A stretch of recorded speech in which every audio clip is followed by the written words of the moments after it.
This is Nebraska Farmcast, a production of the Center for Agricultural Profitability at the University of Nebraska-Lincoln. I'm Ryan Evans.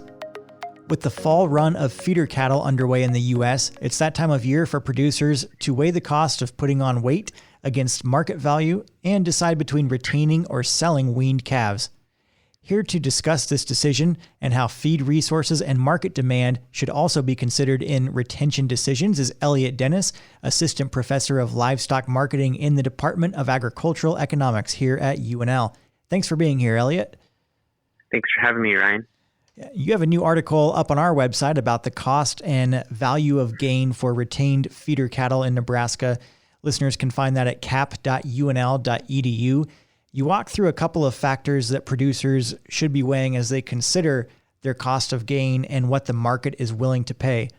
The first one is the availability of feed resources. So what are some common winter feed options and how might their availability and price impact decisions this year? Yeah, so when we're primarily thinking about winter feeds, we're thinking about things like distillers grains, crop residues, cover crops, and any potentially stored grass or hay that we might have harvested throughout the year. And really when we talk about cost of gain, when we're talking about potentially retaining feeder cattle and potentially putting on weight to target a different market, really we have to calculate our cost of gain. And that's what, if we were to go out into the market and buy these types of products, how much would it cost to put on a certain pound of gain? And right now, this year, it's been extremely high prices for these.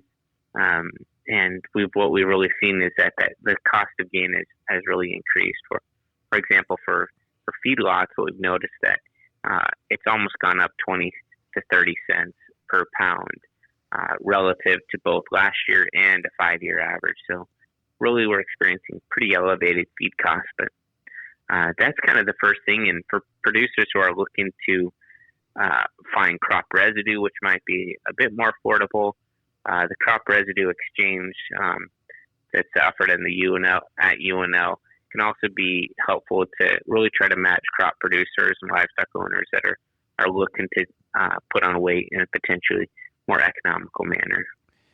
And listeners can find that at cropresidueexchange.unl.edu. We also link to it there at our website, cap.unl.edu. Are there other resources out there that you would point producers to get a better picture of their situation with feed prices and calculating all of this? Yeah, so the USDA Agriculture Marketing Service is probably the go-to resource for a lot of these feedstuff prices. And this is all provided for free to producers. And it's in the article, I linked to probably the most common place that will give you some historical pricing.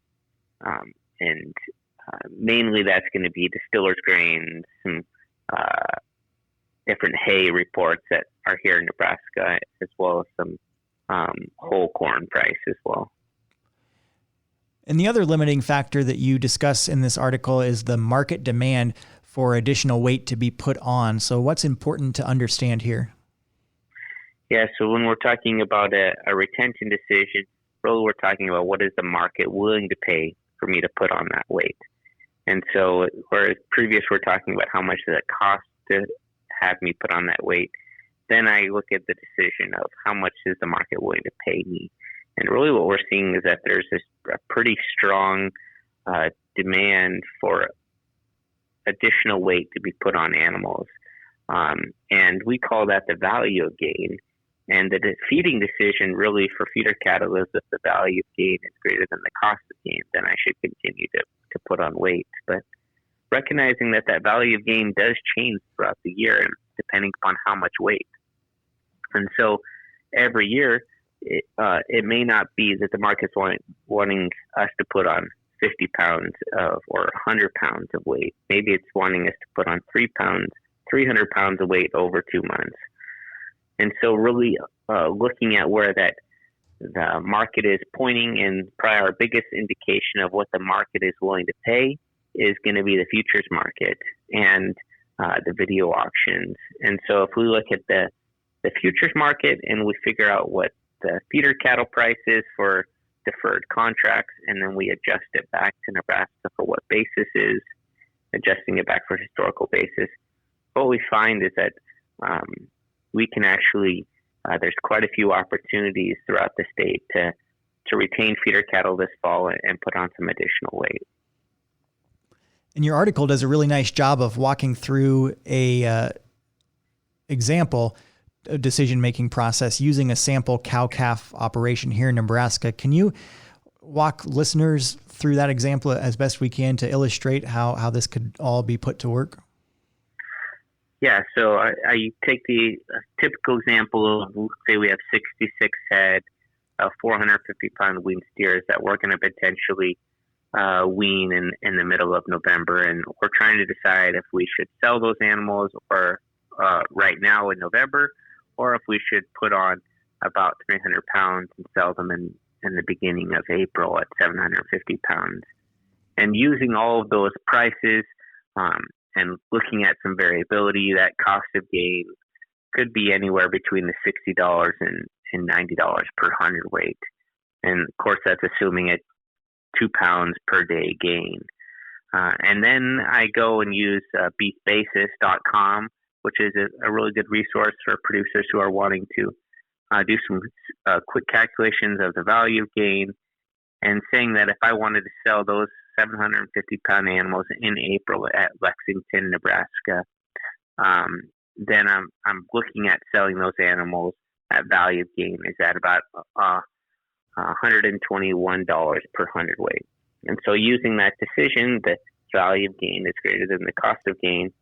What we can see is that I'm going to be potentially earning anywhere from $30 to $50 per hundredweight by putting on that additional 300 pounds and selling those 750-pound animals in April.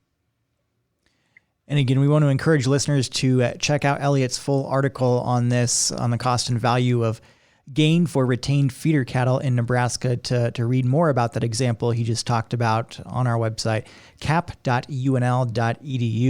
And Elliott, any other parting words of advice for producers this year as they look to make these retention decisions? Yeah, just recognizing that if the retention decision is made, that's given the decision is made with current prices. And so often what we'd say that once we make the purchase decision, one of the ways that we can ensure that we can actually lock in that margin is to put in some price risk protection on the output price. That'd be on feeder cattle at 750 pounds. And there's really two primary methods or tools that we can do. We can choose to sell a contract on CME, or put some options, put an option contract on the feeder cattle, or we can choose to look at steer weight to livestock risk protection that's offered through USDA. And I just point that out because sometimes the value of gain can be there when we make the decision, but then as we progress through time, the markets obviously change what they're willing to pay. And then we're in a situation where we put on weight and now the value is not quite as high. So recognizing we make a decision now, the value's there, but then with all decisions, we have to decide if we want to put on risk protection or not. All right, that's Elliott Dennis, Assistant Professor and Livestock Extension Economist in the Department of Agricultural Economics here at the University of Nebraska-Lincoln.